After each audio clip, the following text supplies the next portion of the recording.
Hi friends, இந்த வீடியோல நம்ம கார்த்திக் கதையில ஜூன் 24 நாளைக்கு என்ன நடக்க போகுது அப்படிங்கறத பத்தி வாங்க பார்க்கலாம். நம்ம சந்திரா, அப்புறம் அந்த செவனாண்டி, முத்துவேல் 3 பேருமே சேர்ந்து அபிராமிய எப்படி கடத்தலாம் அப்படின்னு சொல்லி ஒரு 2 3 ரவுடிங்களை சென்னைக்கு அனுப்பி வச்சிடுறாங்க. சென்னைக்கு போன ரவுடிங்க அங்க அபிராமி இல்லாததை கேள்விப்பட்டு ஷாக் ஆகுறாங்க. அபிராமி எங்க போயிருக்கா அப்படிங்கறத கேக்குறதுக்காக அங்க உள்ள செக்யூரிட்டி கிட்ட போட்டோவை காமிச்சு மேடத்தை பார்க்கணும், எங்க இருக்காங்க அப்படின்னு கேக்குறாங்க. இது கேட்டதும் செக்யூரிட்டி சொல்றாரு, மேடம் இப்பதான் சொந்த ஊர்ல கோவில் திருவிழா, அங்க போயிருக்காங்க அப்படின்னு சொல்றாங்க. இது கேட்டதும் அந்த ரவுடிங்களும் சரி அப்படின்னு சொல்லிட்டு அந்த இடத்துல இருந்து நேரா அபிராமிய கடத்துறதுக்காக நம்ம பரமேஸ்வரியோட சொந்த ஊருக்கே கிளம்புறாங்க. அப்ப நம்ம அபிராமி அந்த கோவிலுக்கு வராங்க. நம்ம அபிராமி கார்த்திக்கே போன் பண்றாங்க. கார்த்தி போன் அட்டென்ட் பண்ணி சொல்லுங்கம்மா. அப்ப அபிராமி சொல்றாங்க, கார்த்தி நான் கோவிலுக்கு வந்துட்டேன்ப்பா. இது கேட்டதோட கார்த்தியும் சரிம்மா எங்க நிக்கிறீங்க? அபிராமி சொல்றாங்க, இப்பதான்ப்பா கோவிலுக்கு பின்னாடி நின்னுகிட்டு இருக்கேன். இது கேட்டதோட கார்த்தியும் சரிம்மா நீங்க கோவிலுக்குள்ள வாங்க, நான் உங்க கூட பேசுறத பார்த்தா யாருக்காவது சந்தேகம் வரும். இது கேட்டதும் அபிராமியும் சரிப்பா நான் பாத்துக்கிறேன் அப்படின்னு சொல்றாங்க. அப்புறமா கார்த்திக் பரமேஸ்வரி கிட்ட, பாட்டி அம்மா கோவிலுக்கு வந்துட்டாங்களாம். இது கேட்டதும் பாட்டியும் சரிப்பா நான் உடனே போய் பாக்குறேன் அப்படின்னு சொல்லிட்டு கிளம்புறாங்க. கோவிலுக்கு வெளியில அபிராமி நின்றுகிட்டு இருக்காங்க. அப்பதான் அந்த சந்திரா அபிராமிய பார்த்துட்டு, இவதானே அந்த கார்த்தியோட அம்மா அபிராமி, ராஜசேதுபதியோட மக, இவளை கடத்த சொல்லிதானே 3 ரவுடிகளை அனுப்பணும், அவனுங்க எங்க போயிருப்பானுங்க அப்படின்னு சந்திரா நேரா அந்த ரவுடிகளுக்கு கால் பண்றாங்க. அந்த ரவுடிங்க போன் அட்டென்ட் பண்ணி சொல்லுங்க மேடம். சந்திரா சொல்றாங்க, டேய் எங்கடா இருக்கீங்க, கடத்தணும் அப்படின்னு சொன்ன ஆளு இங்க நின்னுகிட்டு இருக்கா, நீங்க எங்கடா போனீங்க அப்படின்னு கேக்குறாங்க. இதை கேட்டதும் ரவுடிங்க சொல்றாங்க, மேடம் அந்த பொம்பளைய கடத்துறதுக்காக தான் நாங்க சென்னைக்கு போனோம். ஆனா அங்க அந்த பொம்பளை இல்ல, இப்ப அந்த கோவில்ல இருக்காளா, சரி ஓகே நாங்க வரோம் மேடம் அப்படின்னு போனை கட் பண்ணிட்டு நேரா கோவிலுக்கு பின்னாடி அந்த ரவுடிங்க வராங்க. அபிராமி நின்னுகிட்டு இருக்காங்க. அதே நேரம் ரேவதி அந்த பக்கமா வராங்க. தூரத்துல அபிராமி நிக்கிறத பாக்குறாங்க. பார்த்ததோட நம்ம ரேவதிக்கு ரொம்ப அதிர்ச்சி. என்ன இது, நம்ம ராஜாவோட அம்மா இங்க வந்து நிக்கிறாங்க, கோவிலுக்குள்ள வரலாம்ல அப்படின்னு கூப்பிடுறதுக்காக நம்ம ரேவதி அந்த இடத்துல நடந்து வந்துகிட்டு இருக்காங்க. அப்பதாங்க ரொம்ப பெரிய டெஸ்ட் நடக்குது. திடீர்னு எங்கேயோ வந்த கார் அபிராமிய டக்குன்னு கடத்தி கார்ல தூக்கி போடுறாங்க. அபிராமி சத்தம் போடுறாங்க, யாருடா நீங்க அப்படின்னு. அப்ப அபிராமியோட முகத்துல மயக்க மருந்து அடிச்சு தூக்கிட்டு போயிடுறாங்க. இத நம்ம தூரத்துல இருந்து ரேவதி பாக்குறாங்க. பார்த்ததோட ரேவதிக்கு பயங்கர அதிர்ச்சி. ஐயோ அத்தைய யாரோ கடத்திட்டு போறாங்களே அப்படின்னு. இன்னொரு பக்கம் சந்திரா இத பார்த்துட்டு, அப்பாடா இவளை கடத்திட்டு போயாச்சு, இப்ப அந்த கார்த்திகை சுலபமா நம்ம மிரட்டலாம், உண்மையை சொல்ல சொல்லி அப்படின்னு சந்திரா நினைக்கிறாங்க. சந்திரா நேரா சிவனாண்டிக்கு போன் பண்றாங்க. சிவனாண்டி போன் அட்டென்ட் பண்ணி, சொல்லு சந்திரா. சந்திரா சொல்றாங்க, இங்க பாருங்க நம்ம நினைச்சது நடந்துருச்சு, அந்த அபிராமிய ரவுடிங்க கடத்தியாச்சு. இன்னும் கொஞ்ச நேரத்துல அந்த கார்த்திய மிரட்டி அவனை சாமுண்டீஸ்வரி கிட்ட உண்மையை சொல்ல வைக்கணும் அப்படின்னு சொல்லி பேச, இது கேட்டதும் சிவனாண்டி சொல்றாரு, சூப்பர் சந்திரா, ஓகே நான் பாத்துக்கிறேன் அப்படின்னு சொல்லிட்டு போனை கட் பண்ண. முத்துவேல் கேக்குறாரு, என்னடா மகனே? அப்ப சிவனாண்டி சொல்றாரு, அந்த அபிராமிய கடத்தியாச்சான், இனிமே நம்ம நினைச்சது எல்லாமே நடக்க போகுது. உடனே முத்துவேலும் சூப்பர் மகனே அப்படின்னு சொல்லி ரொம்ப சந்தோஷமா பேசிக்கிட்டு இருக்காங்க. இன்னொரு பக்கம் ரேவதி கடத்தப்பட்ட அபிராமிய பார்த்துட்டு அதிர்ச்சியாகி அங்கிருந்து நம்ம ராஜாவுக்கு ஓடி வராங்க. அப்ப ராஜா கோவில்ல நின்னுகிட்டு இருக்கும் பொழுது ரேவதி ஓடி வந்து ராஜா அப்படின்னு கூப்பிடுறாங்க. கார்த்தி திரும்பி பார்த்து, சொல்லு ரேவதி. ரேவதி சொல்றாங்க, உங்க அம்மாவை ஒரு 2 3 ரவுடிங்க கடத்திட்டாங்க. இது கேட்டதோட கார்த்திக் அதிர்ச்சி ஆகுறாரு. என்ன ரேவதி சொல்ற?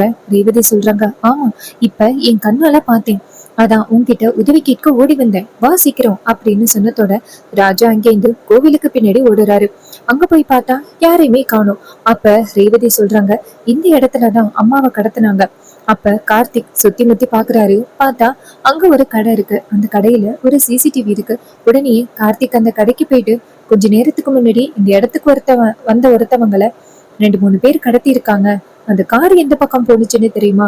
உடனே அவங்க சொல்றாங்க, காரு எந்த பக்கம் தான் தப்பி போனுச்சு அப்படின்னு சொன்னதோட கார்த்தியும் சரி ரொம்ப நன்றி அப்படின்னு சொல்லிட்டு கார்த்திக் ரேவதி 2 பேருமே சேர்ந்து காரை எடுத்துக்கிட்டு அபிராமிய காப்பாத்துறதுக்காக கிளம்புறாங்க. இன்னொரு பக்கம் அபிராமியை கொண்டு போய் ஒரு இடத்துல கட்டி போட்டு வச்சிருக்காங்க. அப்போ நம்ம கார்த்திக் வந்துட்டு அபிராமி எங்க இருக்காங்க அப்படின்ட்டு தேடிக்கிட்டு இருக்காரு.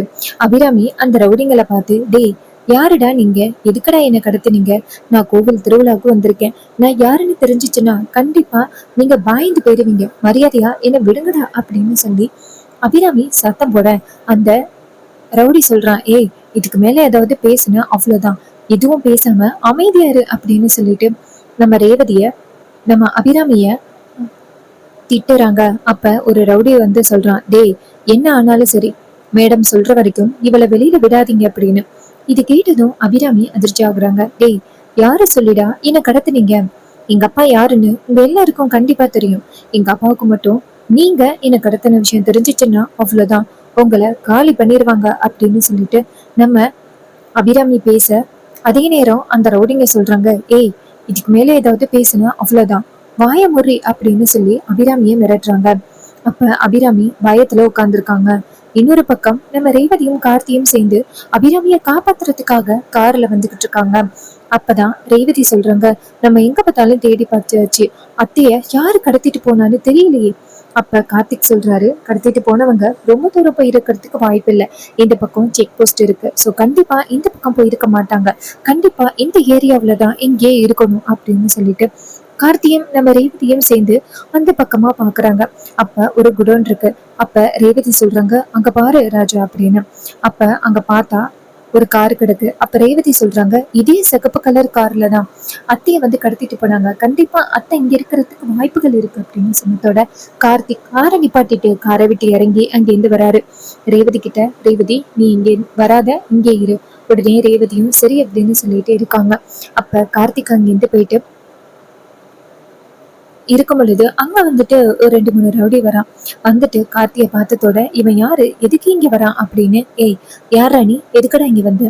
கார்த்திக் சொல்றாரு, இங்க பாருங்க ஒரு அம்மாவை இங்க கடத்திட்டு வந்திருக்கீங்க, மரியாதையா அவங்கள விடுங்க. அந்த ரவுடிங்க சொல்றாங்க, ஓ அந்த மேடம் சொன்னாலே நீதானா, மரியாதையா இந்த இடத்த விட்டு போயிரு அவ்வளவுதான், கொஞ்ச நேரத்து கழிச்சு உங்க அம்மா உயிரோட வருவா, நீ மட்டும் இப்ப பிரச்சனை பண்ண உங்க அம்மா உயிரோட வர்றதுக்கு வாய்ப்புகளே இல்லை. இது கேட்டதோட செம்ம கோவப்படுறாங்க நம்ம கார்த்திக். கார்த்திக் டக்குன்னு அந்த ரவுடிகளை அடிச்சு காலி பண்றாரு. அப்ப அந்த ரவுடிங்க வந்துட்டு நேரா அங்க உள்ள ஆட்களை வெளுத்து வாங்குறாங்க. அப்ப நம்ம கார்த்தியும் அந்த ரவுடிகளை அடிச்சு போட்டுட்டு இருக்கும் பொழுது டக்குன்னு ஒரு ரவுடி வந்துட்டு கார்த்தியோட தலையில அடிச்சிடுறாங்க. இதனால கார்த்திக் கொஞ்சம் தடுமாறுறாரு. அப்பதான் ரேவதி நினைக்கிறாங்க, என்ன இது நம்ம ராஜா போன ஆளையே காணுமே அப்படின்னு சொல்லிட்டு கார்த்திக் நம்ம ரேவதி அந்த இடத்துல இருந்து வராங்க. ரேவதி அங்கிருந்து வந்துட்டு பாக்குறாங்க. பார்த்தா கார்த்தி வந்துட்டு மத்த ரவுடிங்க கிட்ட அடிவாண்டிக்கிட்டு இருக்கிறத பார்த்துட்டு ஷாக் ஆகுறாங்க நம்ம ரேவதி. டக்குன்னு ரேவதி ஒரு கட்டை எடுத்துட்டு அந்த ரவுடிகளை செம்மையா அடிச்சு காலி பண்றாரு. நம்ம ரேவதியும் அந்த ரவுடிகளை அடிச்சு காலி பண்றாங்க. அப்புறமா ரேவதி ஓடி போய் அபிராமி கட்டி போட்டிருக்காங்கல்ல, அபிராமியோட கை கட்டுகளை எல்லாம் அவித்து விடுறாங்க. அபிராமி ரேவதிய பார்த்து, ரேவதி நீ இங்க என்ன பண்ற, ரவுடிகளால உனக்கு ஆபத்து வர்றதுக்கு வாய்ப்புகள் இருக்கு, போயிரு ரேவதி. அப்ப ரேவதி சொல்றாங்க, அம்மா இருங்கம்மா, உங்களுக்கு என்ன ஆபத்து வந்தாலும் காப்பாற்ற வேண்டியது எங்களோட கடமை, இருங்கம்மா நாங்க தான் வந்துட்டோம்ல அப்படின்ட்டு கட்டு போட்டிருக்காங்கல்ல அதெல்லாம் அவுத்து விட்டு வாங்கம்மா போயிடலாம் அப்படின்ட்டு அபிராமியை கூட்டிக்கிட்டு வெளியில வர. அப்ப கார்த்திக் ரவுடிகளை அடிச்சு போட்டுக்கிட்டு இருக்கிறத பார்த்துட்டு அப்பதான் அபிராமி நிம்மதியாகுறாங்க. அப்பதான் கார்த்திக் வந்துட்டானா அப்படின்னு ரேவதி அபிராமியை கூட்டிட்டு போயிட்டு நேரா அந்த காருக்குள்ள உட்காடுறாங்க. அதுக்கப்புறம் கார்த்திக் அந்த ரவுடிகளை அடிச்சு போட்டுட்டு அவரும் கார்ல வந்து ஏறாரு. அப்ப கார்த்திக் அபிராமிய பார்த்து, அம்மா இவனுங்க கிட்ட எப்படி மாட்டின. அபிராமி சொல்றாங்க, இவனுங்க யாருன்னே தெரியலப்பா, நான் கோவிலுக்கு போயிட்டு திரும்பி வந்தப்ப டக்குன்னு இந்த ரவுடிகள் வந்துட்டு என்ன கடத்த பார்த்தானுங்க, யாருன்னே தெரியல இவனுங்க. அதுக்கு கார்த்திக் சொல்றாரு, அம்மா கவலைப்படாத, அதான் வந்துட்டு காப்பாத்திட்டோம்ல, சரி வாங்க கோயிலுக்கு போகலாம். அபிராமி சொல்றாங்க, இல்லப்பா கோவிலுக்கு வரல, நீ பாட்டி வீட்டுல கொண்டு போய் நிப்பாட்டு. இது கேட்டதோட கார்த்தியும் சரிம்மா அப்படின்னு சொல்றாங்க. இன்னொரு பக்கம் ரேவதிக்கு உண்மை தெரிய வருமா, அபிராமி உண்மையை சொல்லுவாங்களா, இது எல்லாமே அப்கமிங் எபிசோட்ல ரொம்பவே இன்ட்ரெஸ்டிங்கா நடக்க போகுது. ஸோ இதே மாதிரி இன்னுமே அப்டேட்ஸ் நம்ம சேனல்ல நீங்க தொடர்ந்து பார்க்கணும் அப்படின்னாலும், இதுக்கடுத்து என்ன நடக்க போகுது அப்படிங்கறத பத்தி தெரிஞ்சுக்கணும் அப்படின்னாலும் மறக்காம நம்ம சேனலை சப்ஸ்கிரைப் பண்ணிட்டு பக்கத்துல உள்ள பெல் ஐகானையும் கிளிக் பண்ணி ஆல்னு செட் பண்ணிக்கோங்க.